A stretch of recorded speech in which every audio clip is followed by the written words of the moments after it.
देखो अब हम लोग पाठ 3 पढ़ेंगे। ये नाम देखो क्या है चैप्टर का, धीर यानी कि धीरज जिसके अंदर होता है, विश्वास होता है, उनके बारे में पढ़ना है। ठीक है, जो धीर है वही संसार में कुछ कर सकते हैं। जो लोहे की तरह चादर के भांति जरा सी देर में ही गर्म हो जाते, जरा सी देर में ठंडे हो जाते हैं, उनके लिए क्या हो सकता है? मिसाल है, जो बादल गरजते हैं वो बरसते नहीं है। जो लोग गुस्सा थोड़े देर में दिखाते हैं और थोड़े देर में सही हो जाते हैं, ऐसे लोग के लिए नहीं है। जो धीर होते हैं उनके अंदर विश्वास होता है, वो जो बादल गरजता है ना, वो बादल बरसता नहीं है। ठीक है,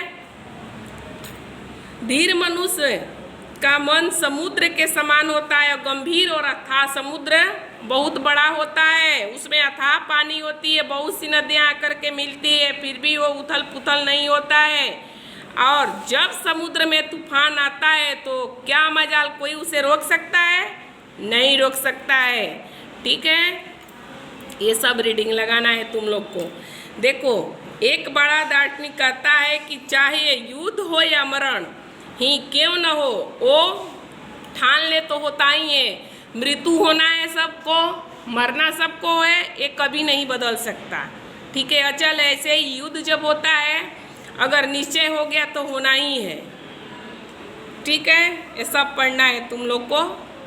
और धीर मनुष्य वही संसार में वीरों में गिना जाता है, वो संसार में कुछ कर गुजरता है, जिसका नाम इतिहास में अमर होता है। वो मर भी जाते हैं, वो अमर हो जाते हैं।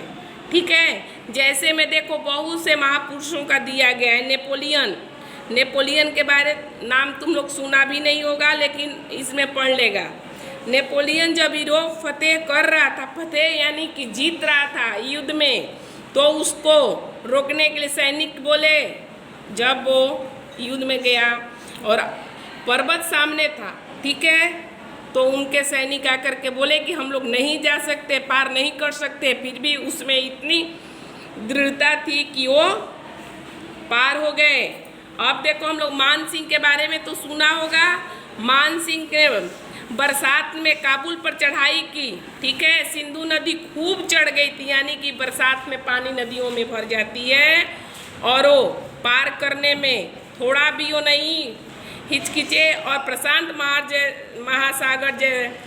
सागर जैसा सदृश मान डवाडोल हो सकता है। ठीक है, हिंद महासागर, प्रशांत महासागर ये पढ़े हो ना, वैसा। लेकिन जिसके मन में है कि हमें फतेह करना है, पाना है, वो कर ही लेता है। ठीक है, अब महाराणा प्रताप के देखो 27 वर्ष तक वो अकबर के चलते इधर उधर ऐसे घूमते फिरते रहे जंगल में, घास के रोटियां खा करके, और फिर भी उनके अंदर जो जोश था वो ठंडा नहीं हुआ, नहीं हार माने। ठीक है, और देखो धीर पुरुष ऐसे होते हैं जो कभी उनके पांव डगमग नहीं होता है।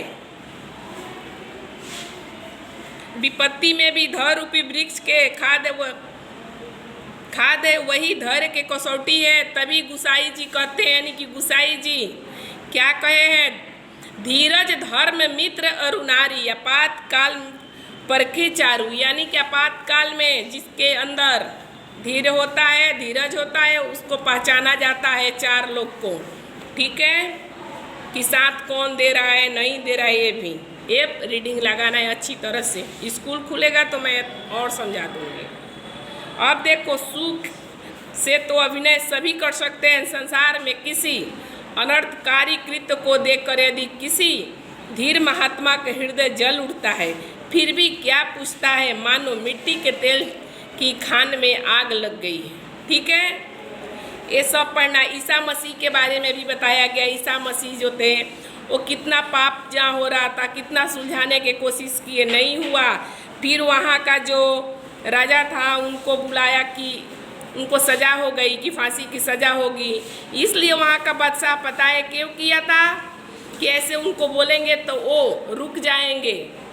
ईसा मसीह नहीं रुके, जैसे वो बुलाया ईसा मसीह उसके पास चले गए, उनको फांसी पर चढ़ा दिया गया, और हाथ पाँव में फोटो देखा है ना, कील ठोका हुआ।